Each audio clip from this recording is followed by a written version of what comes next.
Hey guys, it's Aaron, and today I'm here with Ellie Berry. Hey! We're going to talk about mental health and social media, specifically getting a little too obsessed with numbers and how negative feedback online can make you feel bad about yourself. Yes. So you have a YouTube channel. I do have a YouTube. You also have an Instagram. Yes. And a Twitter. Yes. And on those platforms we have fun little subscriber counters and follower counters. How do you feel about those? Well, when I started posting pictures of my ED, because my Instagram started off as a recovery photo day one, because I started it way back in the beginning of my ED recovery journey, and I remember that I used to see a lot of people in the eating disorder community get way more likes, and then there was me who was trying, and I thought that because there was there was so little of us in the community actually talking about it, that maybe, just maybe, I don't know, I might get more likes. And I don't know how selfish or obnoxious that that sounds, but then when you see I don't know, you get 5 likes or something, you feel that's 5 people. That's still quite a lot of people. If you sort of talked about your mental health with 5 other people, that's a lot of people. But on the internet, it just, for some reason, doesn't seem good enough. That's not good enough to talk to 5 people, 5 likes. Yeah. And then you just don't think, then you don't think you're a worthy part of the community. Yeah, exactly. And do you feel like that's a thing on YouTube as well?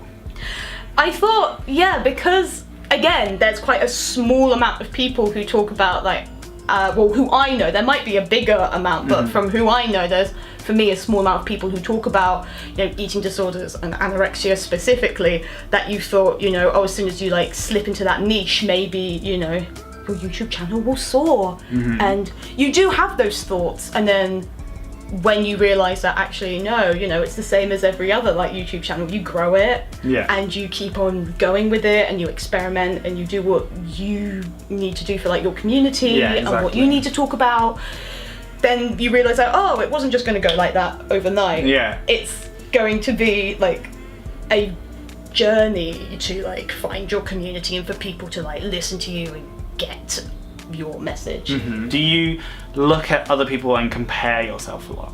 Do you look at people's subscriber counts and like counts and view counts and be why don't I have this? I look at the way that they present photos, and then as soon as you look at that and then you look at yours, you go, oh, mine looks so shit in comparison. And you thought, but it's so weird because you spend ages nowadays. Instagram isn't taking a photo, posting it up with the filter of your choosing and then putting it up. It's more how can we perfectly craft this? How can we craft the right angle? I compare more their style and their content and how they've gone about the photo, rather than looking at the count. Sure, the count comes up to it, the count, you look at it and you might feel a bit when someone else is higher than you. On specifically YouTube, I watched these massive YouTubers because I've followed them ever since they weren't massive YouTubers, and I just watched their content and I'm I would love to make stuff like that. I would love to do that.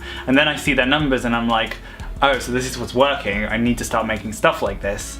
And then I realize I don't have the time or the resources to, because I don't have people to hold my camera and follow me around all day and stuff like that. And I'm but if that's what's getting the numbers, then how am I ever going to get them if I can't make that kind of stuff? And I'm too busy with a full-time job, I'm too busy trying to survive to be able to grow something as well as they are, or as well as they have.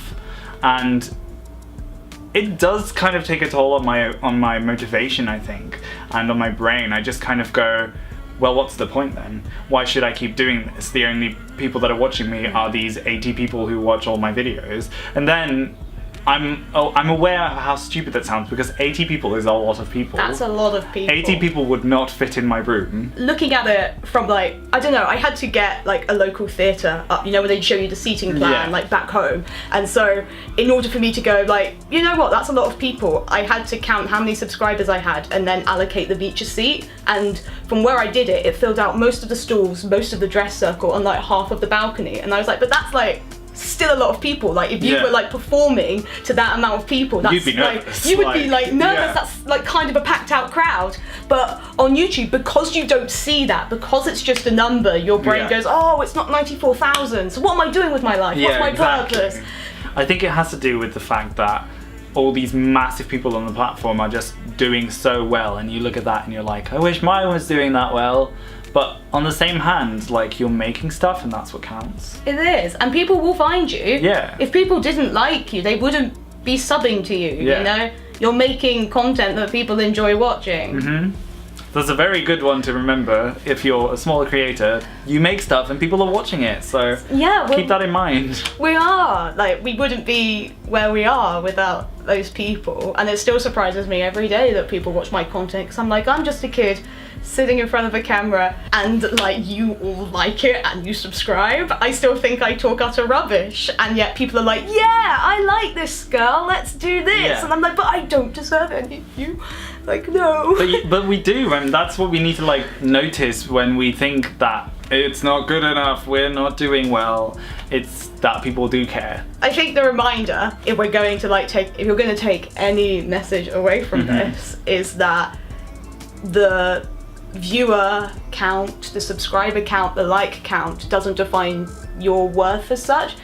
It's the like community and the people who say nice things about your content and what you do and what you put out there. That's like important, because in the end you are a human being, and the person who's saying those nice things or is being like really nicely critiquing the art that you put out there is still a human being, therefore still a human interaction. I think as creators we tend to put a lot of ourselves into our art and into our videos, specifically on YouTube, and we tend to forget that if someone isn't watching that video, that isn't necessarily them being like disliking you or being mad at you or something silly like that. It's usually probably just because they didn't have the time to, or they're gonna watch it later, or maybe this video didn't show up in their subscription feed, and that's not necessarily something negative about you. It's just the internet, and it does what it wants sometimes.